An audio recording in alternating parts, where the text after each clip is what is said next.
Good afternoon, everybody. My name is Nick Stewart, and I'm one of the digitalized automation specialists working out of our Manchester office. This afternoon, we're going to have a look at the S7-PLCSIM Advance Package. So this piece of software will allow you to simulate the S7-1500 controller, and a lot of features that are available in this package are not available in the standard PLC Sim. So we'll look at things like communications out of this device. So we can use this PLC Sim Advanced to attach to network adapters on our computer or on our laptop, wherever we're running PLC Sim Advanced, and we can start to communicate outside of our programming device. So very powerful if we're testing things like S7 communication, Modbus TCP, TCP comms itself.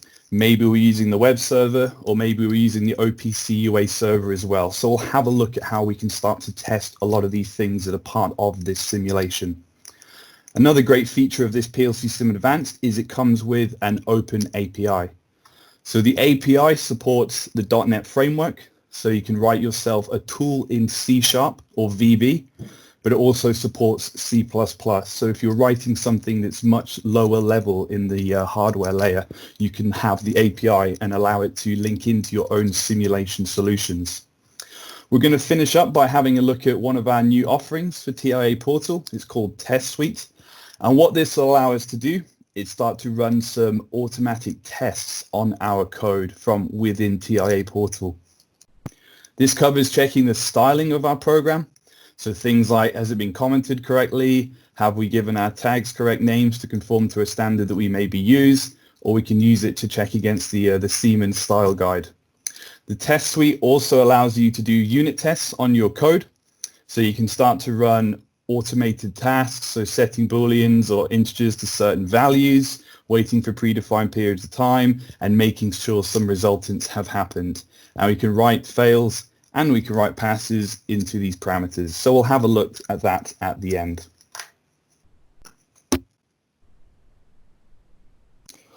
So just to make you all aware, everything we're going to look at today is available as a download from our Siemens Industry Online Support website with a free 21-day trial.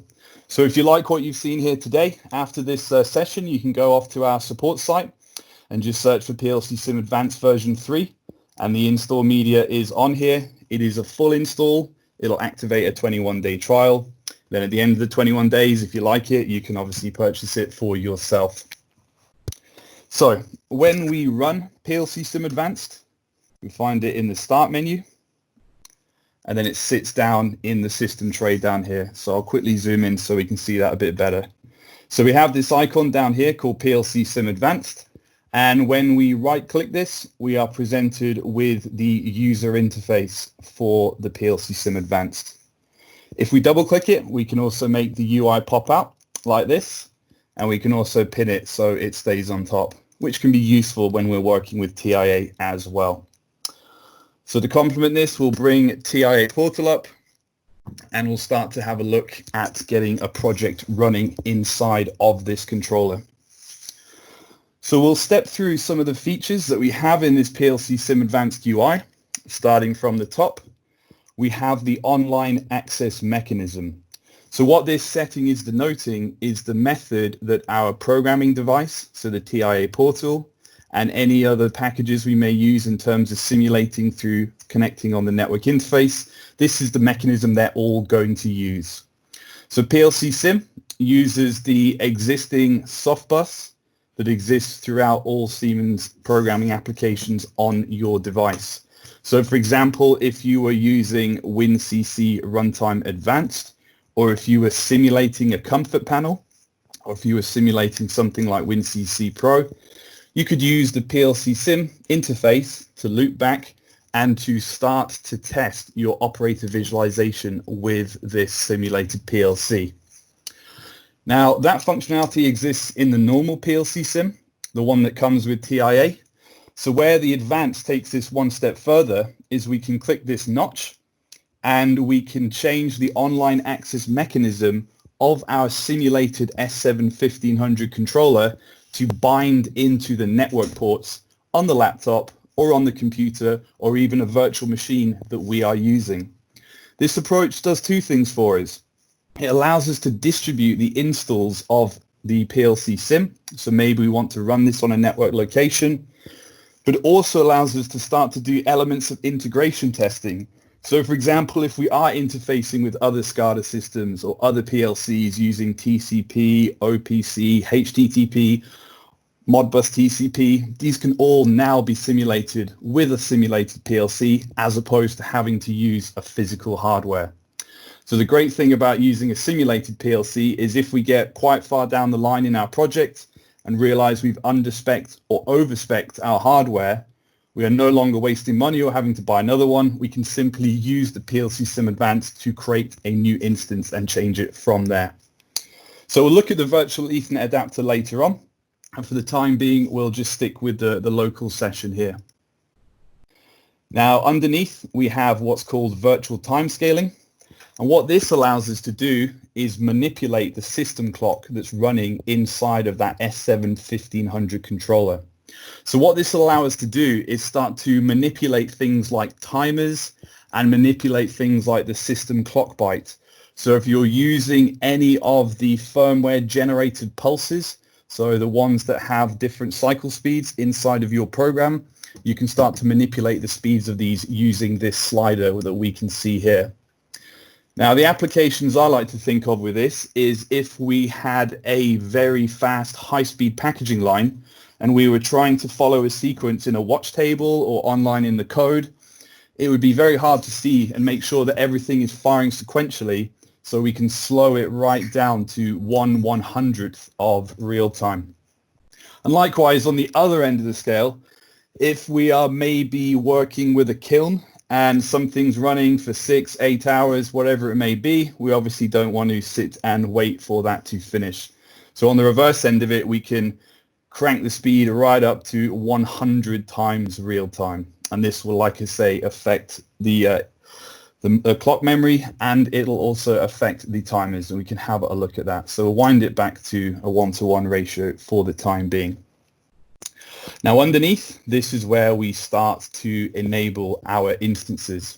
So where it says no active PLC instance, this is where you will ultimately end up with a list of instances that are simulated on this particular computer. And again, where this does differ greatly from the PLC Sim, the standard variant, we can have up to 16 instances running on one computer with PLC Sim Advanced. So if we had a complex project where we're using multiple S7-1500 controllers, this would be a great solution for doing our integration testing and maybe doing a bit of virtual FAT as well. Now, we can also use the distributed element. So if we were to run instances on another computer, by using the virtual Ethernet adapter, we can get multiple virtual machines talking to each other. So we can start to stack up these 16 instances if we require more in our system. At the very bottom here, we have our runtime manager port. And what that allows us to do is use the API to access instances of PLC Sim across the network. And that'll make a bit more sense when we look at the API in a short period of time. Now, the bit that's interesting down here with the virtual memory card is this is another location where PLC Sim Advanced outshines the normal PLC Sim. What we have with this folder is persistence between uses of an instance of PLC Sim Advanced. So that will make more sense if we have a look inside this folder. So if I come over here, the first thing that happens when we create an instance of PLC Sim Advanced, it comes into this folder, which by default is in your documents directory, and it checks, has this instance been used before? So if it has a look in this folder and finds the same name, it will go into the folder and interrogate it. So for those of you that have ever put the memory card you use with the 1500 into your laptop or your computer and browsed it, you will see the same file structure as this. So in essence, this directory contains a folder structure which is an exact mimic of what the SIMATIC MC card would have in the front of the PLC. Now, as you guys may be familiar, the memory card contains the hardware configuration and it contains the software from the controller. So by using this folder, in essence, it's the same as turning an S7-1500 PLC on from a cold boot. So it'll take its hardware configuration and its software off the memory card, and then it'll go straight into run. So we don't have to keep downloading every time we start PLC Sim Advanced again. So if we just clear these sessions out now, because we want to obviously start afresh. So if we go into here, we give our instance a name, and this is what it's going to appear as in that folder. So if I maybe say this is going to be my CPU 1500, you'll see underneath here, we specify the type of PLC. So it can either be the full-fat S7-1500, or it can be the small form factor, the ET200 SP controllers, so your 1510s, your 1512s. These can be simulated as well using this platform. Now you'll notice it does say unspecified. The reason for that is the hardware configuration is absorbed from the TIA portal project. So any distributed I/O, any GSDML files it may have, any I/O cards that are on the side of any I/O modules or on the side of the PLC, this will all be taken into the instance and simulated for us. So if we fire up this CPU 1500, we should see it spooling up at the bottom here.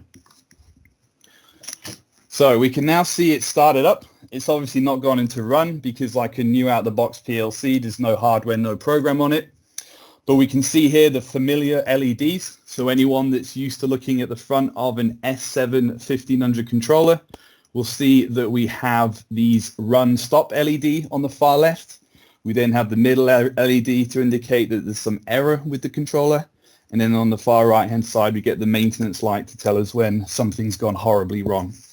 So hopefully you won't see the maintenance light today, but the next one along is the instance name, and we have the X1 interface IP. So out the box, it's just going to be 0.1. The buttons on the right hand side are the enable the time scaling. So if I was to click this button, we would then be able to slide this slider backwards and forwards. So by default, this isn't enabled, but we can activate it on 1, 2, 3, however many instances we need to manipulate the timescale on.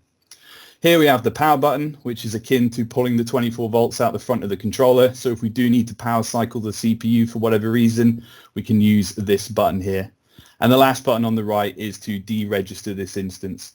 So what this does is it will turn it off and remove it from PLC Sim Advanced, but be aware that it will not delete it from that memory card folder. So the instance data will still be there. So if you do start this up again and type in the same name, you'll be back to the same state as you were. If you do want to get rid of it permanently, then we're browsing this folder and deleting like we did at the beginning of the session. Now you'll see we have these buttons here. And for anyone that's familiar with the front of the 1500s, you have the rocker switch. And on the newer ones, you have the buttons. So we've got our run, stop, and our memory reset buttons. So quite explanatory what they will do. And so whichever one we have highlighted in the list, we can then click the button and the corresponding function will take effect. So we'll put ourselves our ET200 SP CPU in there as well. And then we'll click the start button. So once that's loaded itself up, we can head on into TIA Portal to have a look at how we would work with this virtual simulated controllers. So I've got a project loaded behind me in the back. And if I just have a look at the devices and networks, you'll be able to see that I have a 1500 here. So we can maybe zoom in. So we have the 1515TF. So I wanted to make you guys aware that we can simulate the fail-safe I/O with this as well. And this will be more interesting later on in the week when we start to have a look at doing some testing of those signals with other platforms. Now we've also got the small form factor ET200SP just here on the right-hand side. Now, if we want to have our PLC code running in the simulator, we have to tell the compiler that we want to compile our program in such a manner that it can be run in a real controller, but it can also be run in a simulated controller. So in the top left-hand corner, we need to go to the name of the project in the project tree and hit Properties. The Properties window will appear in the middle of the screen, and in this Protection tab here, we have this tick box. So by default, in a fresh project, this will be turned off. Now we turn it on and then we recompile all the blocks and we'll be ready to download. When you're finished commissioning, you can turn this off, but the same code will also run in the real 1500 as well. So I'm just going to compile my PLCs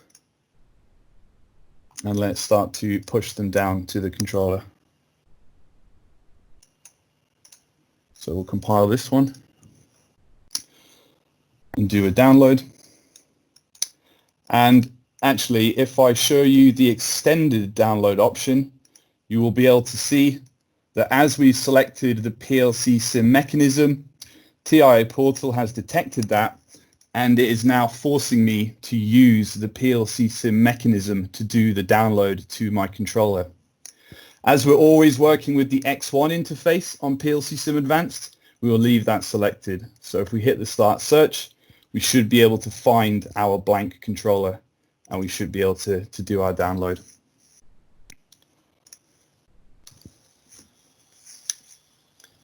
So if we start the module here, put it into run, it should be good to go. And we can do the same thing with our ET200 SP module. And we'll put that into run as well.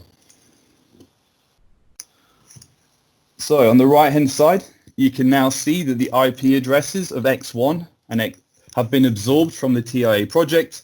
And in the tooltip that was just appearing there, you can now see that the right PLC controller has been downloaded and you can see the firmware number there. So if we want to start working with the program of these devices, then from here on outwards, it's exactly the same as it would be with a physical real S7-1500 controller. So all the functionality of going online and going through the diagnostic buffer is all available to us here. So we'll go online to both these controllers and we'll have a look through some bits and pieces in this project. So if we see here, this block has actually got a padlock on it. So some of the older versions of PLC Sim were unable to simulate know-how protected blocks. And for certain situations, for certain businesses, the way they operate, they would like to protect their intellectual property. That may have been a deal breaker if you were not able to simulate your code without unlocking it, without making it visible to people that you may not want to show it to. So with PLC Sim Advanced, we can simulate know-how protected blocks without having to unlock them. So maybe if I'm sending my project to someone else and I don't want them to see my IP and they're going to simulate it on this end, we can now send them a project with know-how protected blocks in it and we're still going to be able to simulate it without an issue. So if I look into the main OB of my PLC here,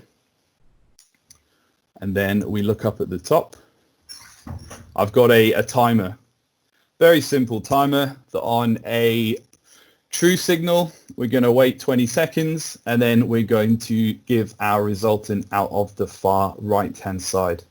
So this is where I'd like to show you the virtual time scaling in action with this controller. So if we turn on the virtual time scaling and we fire up our timer, we should be able to slow it right down. So we can now see that that's clearly not running in real time anymore. So we can slow this right down to 1/100th of the time. So if, like we said before, if we did have something like a packaging line, we could now be looking at watch tables, we could maybe be monitoring the code online, and we can be absolutely sure that everything is firing in the correct sequence for us. And then again, on the flip side of that, if we crack this up to a much faster speed, we can see that it straight away got to the 20 seconds. So we'll clear our timer for now. And then the other item that we want to look at with regards to the virtual time scaling is called the clock byte. So if we come down into our tag table and we show them all, and then we click on the goggles, we should be able to come over here and see an indication of those clock bits going. And so we can quite clearly see that the top one, which is normally 10 cycles per second, that is definitely not going at that speed. So as we start to crank up the speed of our virtual time scaling, we can see that the clock memory of the controller is also being affected by this virtual time scaling. So a nice feature if we want to test different speeds of our application code.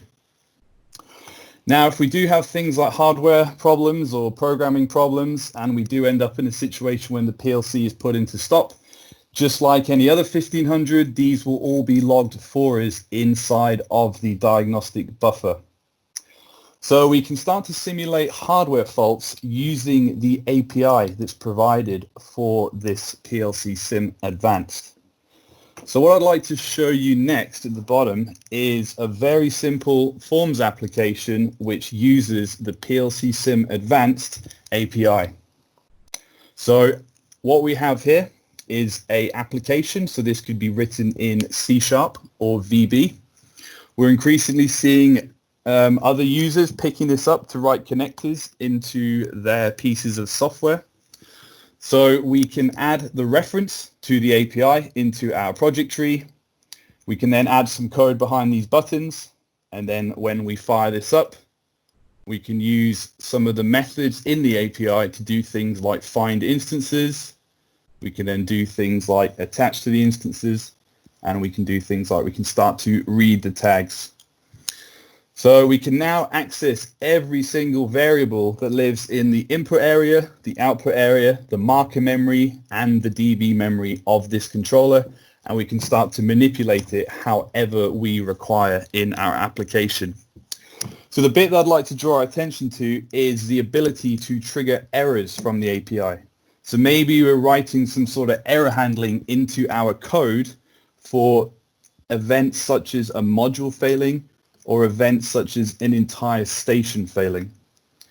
So it's not hard-coded into my little program here, so we need to jump back into TIA.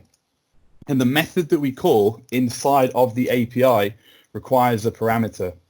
And the parameter is the hardware ID of the object that we want to fail. So if we come inside our hardware configuration, we can see we've got our standard inputs here, and we can see we've got our green tick. Everything's happy, everything's healthy. So we want to find the hardware ID for that.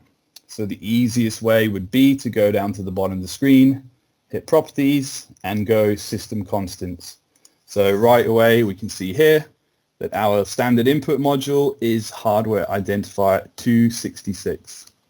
If I bring my little API tool back up, and if I go down to pull module, we can say 266 is gone, and then in a moment we can straight away see in the background that we have lost our module. Our PLC is now in fault mode. We can see straight away our LED indicating that a fault has occurred, and as we discussed earlier, all the diagnostic tools that we have built into TIA are all going to work for us with this API. So for example, I can double click, and then we can have a look at this module's diagnostic status.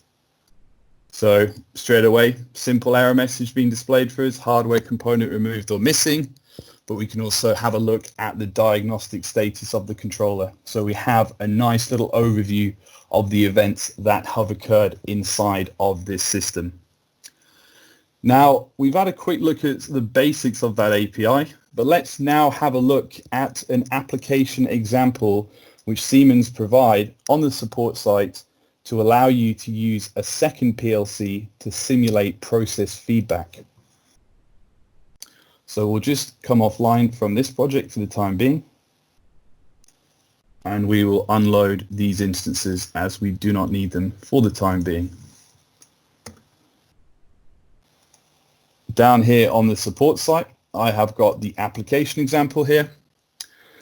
Now what this application is doing is using the second simulated PLC to provide process feedback.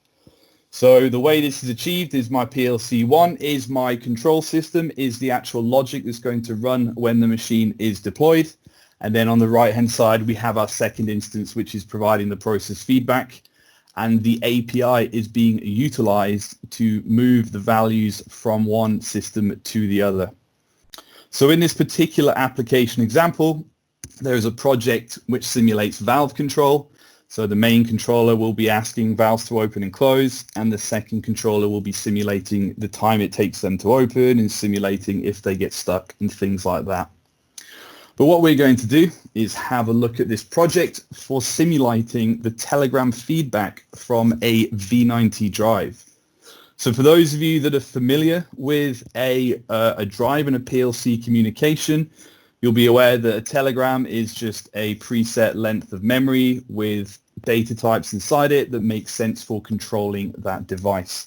So on the outbound, you'd have your control and you'd have your requested set point, and then you'd get signals back from the controller, from the drive, to tell you what status it's in and what the current velocity is. So when it comes to testing whether the code is correct for our motion, there's a couple of ways we can do it. We can cheat, and we can put the technology object into what's called simulation mode. But that's not giving us a true indication as to whether the raw I/O is being handled correctly with our controller. So by using this second instance to simulate the drive, we can make sure that what's happening inside our controller is correct, because once that second simulation is taken out of the mixture and the real drive is plugged in, the control system's not going to notice the difference because it's going to be exactly the same I/O area. So what we're looking at here in the background is the application example that we've pulled down off SIOS, off the support site. We have our actual control system, so the real 1500 that's going to be used ultimately in this system. We have our V90 drive down here connected over Profinet, and way out here on its own, not actually connected over any sort of field bus, is the simulation PLC. So this is what, for the terms of testing, is going to be providing the simulation feedback in lieu of this guy being physically connected to the system. So on the left-hand side, we have our main PLC, and then we have the simulation.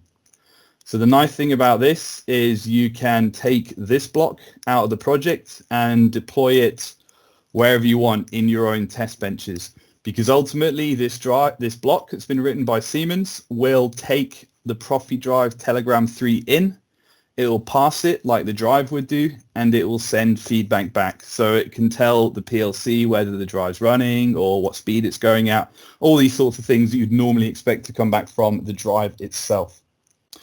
So to get this off the ground, you can probably tell that we're going to need two PLC Sim Advanced instances. So we'll stick to the naming convention that's been used in the application example, and we will insert drive control. So we'll start that one up, and then we will download to the main controller once it's on its feet.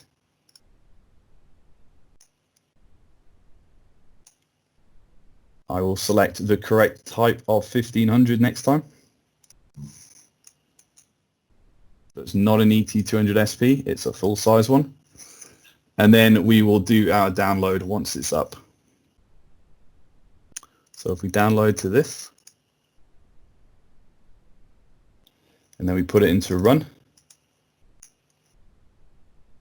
and then we start up our simulation instance. And then when that's up, we can download the simulation PLC as well. Now, in order to make these two systems talk to each other, we obviously need the tool that we discussed earlier, the cross-link, to link these two instances together. So that is the extra download off the support site, this cross-link application. So I downloaded that earlier, and we can fire it up here. So what we need to do in here is on the left-hand side, select what is going to ultimately be the real PLC. Straight away, it reads the information out of the controller, like how many cycles we've had so far, and we can put the simulation controller on the right-hand side. So we want to connect those two together, and we want to exchange the drive data. So we can see the active exchanges at the bottom of the screen here. Now, if we were worrying about things like maybe isochronous real-time, the two clocks between these two simulated controllers would need to be in sync with each other. Otherwise, we'd end up with things like following errors. So these options down here, cycle sync, what this will allow us to do, if required, is if one controller reaches the end of its process scan before the other one, it will pause and wait for the other one to catch up with it. So the two will always be in sync. One will never start its next scan until the other one has caught up with it. But in this application, what we're doing with this drive is it's not deterministic, so we can leave it turned off for the time being. So now if we hop back in to TIA, we should be able to go online to our drive controller. Should be all happy and healthy. And then we'll come down into the technology objects to start making this axis jog around a little bit. So we don't have any feedback other than the commissioning panel to tell us where this has got to or how this would look in the real world. So this is where the rest of the week kind of carries on from what you're seeing right now. But for today, we'll show you the commissioning panel, and we can use this to work with our simulated axes. So we can activate the axes. We don't need to worry about the error, the safety message, as there's no fingers in the virtual world, and we can enable the axes. So to check, we can jog it around a bit. So you can see the velocity set to 50 mil per second, and we'll hold the jog button down. So at the bottom of the screen in the current values, you can see the velocity, and you can see where we have got to on that rail. So we can also do a speed set point, and we can just say keep going backwards. So not a huge amount to see with regards to the feedback, but hopefully you can appreciate that we've now been able to simulate some ProfiDrive Telegram response there. And for those of you that do actively use TOs, and we touched on this earlier, it is important to note that if we go to the bottom of our TO setting, we are not using the simulation inside the controller. So as far as our main PLC is concerned, it is talking to what appears to be a real drive. So that's a quick look at what we can do with the API. That's a quick look at talking to Plc Sim Advanced when it's running on the same machine. What I'd like to do now is show you the use of the virtual Ethernet adapter. So instead of it running on your local machine and it being siloed to only software you have locally, we can start to run it as a distributed instance. So for the purpose of testing and demoing this, I will close down my local version, and I will bring up my virtual machine on the right hand side. So if I drag this across, here's one I made earlier. We have a Windows 10 virtual machine built here. Vanilla Windows 10 with nothing else on it except for our Plc Sim Advanced. So I'll just double check to make sure we haven't got anything left over in our persistence directory, and we have not in this example. So when we use the virtual Ethernet adapter, this option becomes available to us. So what we have got in this drop-down menu is all the physical network adapters that live inside, in this example, the virtual machine. But if this was installed on my host, for example, or we had this installed on a computer or a server, it would expose all the physical network adapters that are in that system. So any of the network adapters in that system will now become the X1 of the PLC. So any external software or hardware you would use that can do TCP, these sorts of mechanisms can now talk to these simulated PLC instances. Now we do have this option called local, and you may be wondering the purpose of that.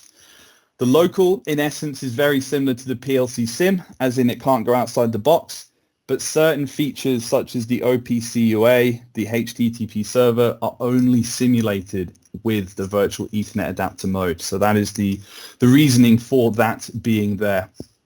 So in our example, I want to simulate to my one and only network card I have in my virtual machine. Now, it's slightly different when you define the settings when you've got the virtual Ethernet adapter, because if you recall, we weren't asked to put an IP address in previously. So when you're using the virtual Ethernet adapter, you have to declare the IP yourself, which is no issue because we obviously know what it's going to be in our project. So we'll click Start, and again, that will spool up as a blank PLC instance. And then we can zoom out of this for now because I need to come back into my host to do the download. So my virtual machine is running. My simulated network adapter is actually tunneled out of the back of my laptop and into a small network I have running on the floor. And on the floor next to me, I also have an S7-1200. Now, I appreciate you can't see it, but believe me, it's there because we're about to do a scan inside TIA Portal and we'll be able to see it.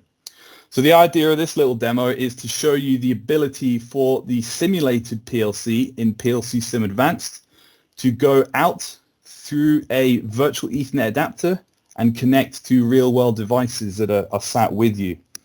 And this brings into the element hardware in the loop commissioning. So this will also work with comfort panels, for example. So maybe if you want to test that your comfort panel is working correctly, or if you want to do some operator training, this is a great mechanism to use to do that. So my third and final TIA project I have open here is in essence a very similar project, except we also have the S7-1200 in this system. Now what I'd also like to show you using the virtual Ethernet adapter is the web server and the OPC UA server. Now I want to also show you a bit of comms between the real 1200 and the virtualized 1500. Now this will do S7 comms, but that's legacy, and I appreciate that Modbus TCP is still a very popular option. So I've configured some Modbus TCP comms between the physical 1500 and the S7-1200. So to get us going, we'll quickly look at the properties of the 1500 because I just want to make sure that my web server is enabled and configured and my OPC is turned on and configured. So down in the properties pane of the 1500, we obviously have this option to enable our OPC UA server. So great for if we're starting to do integration testing with other systems that act as OPC UA clients and read data out of our controller. Now we also want to enable our web server. So you can see here that I've turned it on. We've got automatic updates. Just for laziness, I've enabled everybody to have all the permissions. But the interesting thing I'd like to show you with this as well is if we have created a user-defined page. So what we mean by that is if I've written my own HTML web page and I've got graphics or whatever I want to be in, we can also have the web server host this. Now before Plc Sim Advanced, if we wanted to test this, the only way to do it would be to actually acquire a physical S7-1500. Now this is very easy to achieve, these user-defined pages. We simply point to a folder on our computer where we have stored our files. So here we go, web page, and we say, yep, go there. And then we tell it what the default page is, so index.html, and we have got the clock byte. Now you may have noticed the file extension JSON there. We do have a new JSON API, but we won't be featuring that today. But what we can do is use this advanced section. And what the PLC will do is it will find any single file in that directory. And every time we call a block, it will update the particular item in that file with a variable outside the PLC. So the way this works, we use wildcards. So if I go into this clock byte, for example, and I make it so it's actually visible. If we zoom in here, what we can do is we can expose any variable from the control system out of the web server into a third-party piece of equipment. So like I say, nice that Plc Sim Advanced can test this as well, so we can have a look at that in action momentarily. So it looks like everything's configured correctly for me. Now we'll just do an extended download because the way we're going to download this will be slightly different because we're not actually going to use the Plc Sim adapter. We're now going to download as if it was a real controller. So I've bridged my network adapter And fingers crossed, if we do a search, we should find that simulation running inside of that virtual machine. So we'll just start to download that. Now, with this running in a virtualized environment, it's a solid use case for having one virtual machine in the office and multiple people connecting to it and doing a download. So for example, if you guys are using technology like ESXi or Hyper-V, you could maybe have a headless virtual machine somewhere in the office, which is running a number of S7-1500 PLCs, and all the colleagues, instead of having to rely on a physical PLC on the desk, can rely on something running on a virtualized environment. And you can have up to 16 then running on that, so people can start and delete and start and stop and change instances as they require. So we're looking good with that. We should be able to go online now, and we can see that this guy's happy with a tick. So I'll just do a quick online access scan to make sure that my 1200 is still there and it's not been disconnected. So I believe it's PLC 2. Let's just double check. And then when we open this up, we can see that we have our S7 1200 PLC available to us. So yes, it's a 1212. So we'll come out here. We will do a download to our 1200.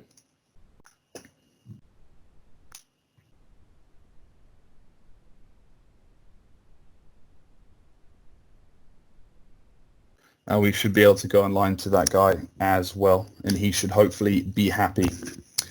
So if we have a look at a bit of comms between a simulated PLC and a real PLC, on the left hand side you can see that I have got my PLC, and then in my program blocks, for anyone that's ever worked with the Modbus TCP blocks, you'll be familiar with Modbus server. So the 1200 is acting as the server. We'll get the spectacles on that one, and the 1500 is acting as the client. So we can get the spectacles on that as well. So the server is running all times. The client needs a high signal to connect. So we'll start the comms, and we can now see that data is being received. So if we now close this for the time being, and we'll get our holding registers from each unit, we can see at the bottom I have my holding registers for my 1500 in register data, and I have my holding registers inside my 1200 as well. So if we get the spectacles on that and drop it down, if I was to change this to 5, 6, 7, 8, we can see on the left-hand side straight away that we have got a connection. So what we're seeing on the right-hand side is our S7 1200 real PLC as a Modbus TCP server. And on this side here, we have our S7 1500 simulated PLC as the Modbus client as well. So we'll have a look at how that web server is behaving for us as well. So again, I'm still on the host. I'm not going into that VM, but the IP address of the controller is 168.1.100.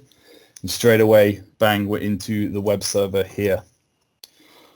So for those of you not familiar with the web server, it's something that's available out the box with the PLCs. It runs on a 1200 or a 1500. It's a simple tick box to enable, and there's some great features in this for diagnostics.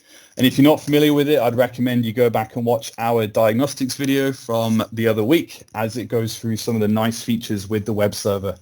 But what we're interested in now is this user-defined pages at the bottom here.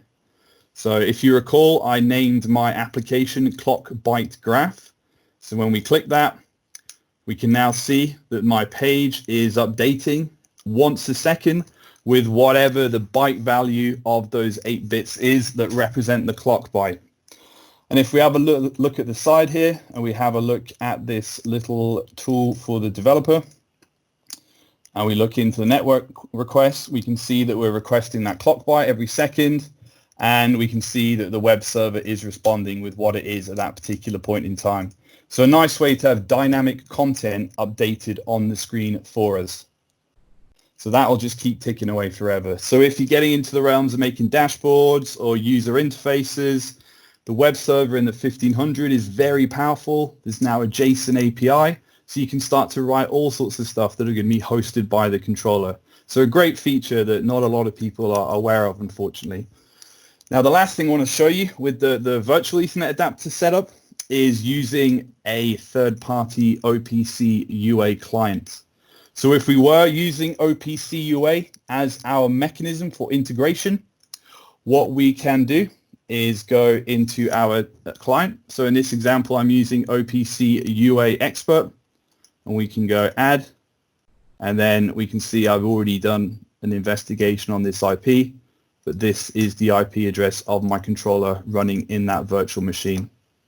And if we connect to it, we can interrogate the structure, and we should be able to have a look at data blocks, for example. So we've got the information about our registers. So maybe we could use this value to disconnect from the Modbus. So if I double click in here and we can untick that, if we were to go back into TIA, we should see that that has been changed to false. So that's a really quick look at some of the connectivity we have when using it as a virtual Ethernet adapter with our simulation. So for the last 5 minutes, what I'd like to quickly show you is a new option for TIA Portal. And this is something that was only recently released, this month actually. And this is the test suite. So what we have here is an add-in for TIA Portal that does two things. The first thing is it will go through your code and it will check your code to a predefined set of rules to make sure that objects in data blocks, PLC tag tables match some standardized formatting that you have specified. So for example, maybe if you declare all your constants in uppercase, or if you use camel casing, these checks can be integrated into the system for you. The second part of what this tool can do is automate unit testing of the controller. So what this will do is it will connect to Plc Sim Advanced in the background. It'll create an instance for you. It'll compile your PLC code. It'll download and it'll run your PLC code all from the click of a button. It'll then run some steps that you have defined in TIA against your PLC code to determine whether something is happening correctly or whether it is not happening. So to elaborate on this further, I'll come back to my host and we can fire up TIA Portal and we can fire up Plc Sim Advanced again. So we'll pin him on top, leave him there. And if we come back into my main project, we'll just make sure everything is offline here. And what we can do in the left-hand tree is come down to the bottom. And once you install this, we get this new option here called Test Suite. So if we open Test Suite up, we can see those two options that we discussed. So the style guide checking, we come in here and we can add multiple different rules for different things. I've just got one added for now, and we can go across to the center window to have a look at the settings for this. So at the top, the scope, we can define where this rule set is going to be run. So what are we actually going to check? This can be the entire project, or this can be as low level as one particular tag table or one particular block. Depends on how you want to configure this. It's very granular with that sense. Now in the middle here, we can see each of our individual rules. And we generate a rule by changing the type, and then we can give it a name. So we have metadata, which will allow us to access things like the comments, the naming, all these elements of a block or a tag table. So if we drop this down, we'll be able to see. Once we've got a name for it, we can choose the property, so which metadata object we want to look at. So you'll be familiar with the things like the authors, the comments, the title of a block. And then what we can do is we can apply rules to it underneath. So we can say things like it does contain or it does not contain. So for example, for me, I want to say that if I haven't commented that particular block, I want to throw an error. We can then choose what this is going to check. So we can change this to different parts of the code. So we can search everything. We can search just the interfaces of the blocks.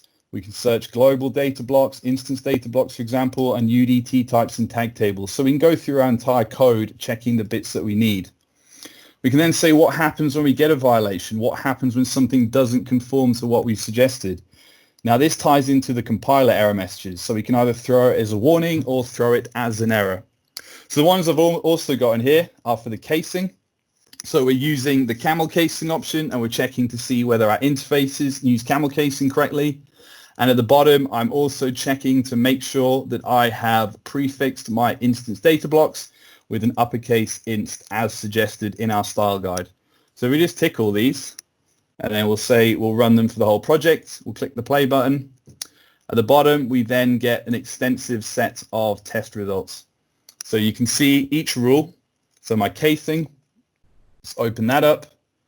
1 out of 10 failed my check.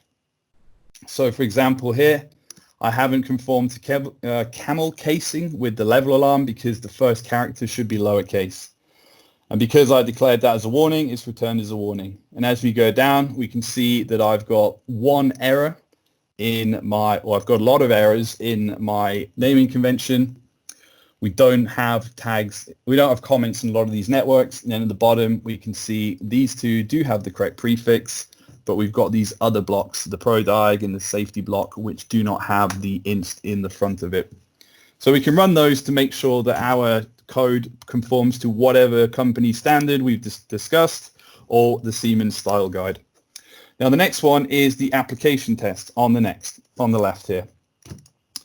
Now if we come up inside here, we can see that we're writing this in SCL. Now to begin with, this does look a bit busy, but once we break it down, it's not overly complicated. So at the top, we declare variables that we want to use inside of our unit test. Now the idea of this is creating aliases to shorten the typing of PLC tags and data blocks. So we define an alias name and we link it to a tag within the PLC code. So it's essentially just shortening this to an alias which we can then use in the rest of the code. Now what we then have underneath is steps. So when this test case is run, these steps will be pressed individually against our PLC code and we will check to make sure that these things are occurring correctly or incorrectly. So I've got a description for my step. Do not give the timer enough time to start, expect to fail. So the first thing we're doing is enabling that request pin up here, interface request. And then after, we can then run this step for a predetermined period of time. Now this can either be a time value, so the standard time data type in the PLC, so I put 10 seconds.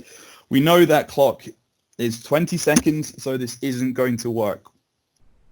We can also have this as cycles. So if we're doing something every 10 scans, then we can put a number of cycles inside of here as well.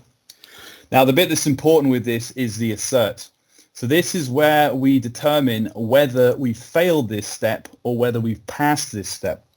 We can have multiple asserts, but for any one of them to fail, the whole step will fail. So if I say assert dot, you'll then see that this all boils down to comparators. So as I've got Boolean logic above, I've used equals. I've said I want my timer result to be true, and it's going to fail if it's not. So if we were using analog values, you can see here that we can then manipulate and we can monitor them quite easily. So that's running for 10 seconds. My second step is to do the same thing again, but try doing it for 25 seconds. And if that succeeds, then it's obviously going to work for us. So I'll quickly run this test for us. We'll clear the bottom and then go here. And what you'll see is it fails. Let me restart PLC Sim Advanced. Let's clear that out. And let's connect to here. Let's just close these other instances of TI8 that we no longer need because we may still be online, and close it down. When you use the PLC Sim adapter, it likes to take control of the other network interfaces and therefore does not work if you're online in another instance of TIA. So we'll give that another go now that I've closed down the other instances, and we should be able to see here that the TIA test suite is automatically controlling PLC Sim Advanced. You can see it's automatically created the instance, it's compiled the project, it's downloaded the project, and we can see here that it is telling me the step that it is currently running. So that step's finished. It ran for 10 seconds. It failed, which is what we expected to happen. And then we can now see that the 25-second timer is now running. So once this finishes, we should be getting a true, we should be getting a success, because as we recall from the beginning of this session, the timer that I had put in was a 20-second timer. So we'll just zoom in, so we should be able to see the results down here. So test case 1, the name of the test case, do not give timer enough time to start, expect fail.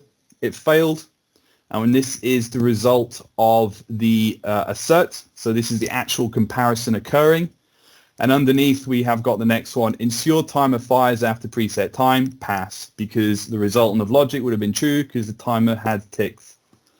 So we're just past 3. That's the end of my demonstration. So I'd like to open up the floor now to any questions anyone may have on anything I've just shown.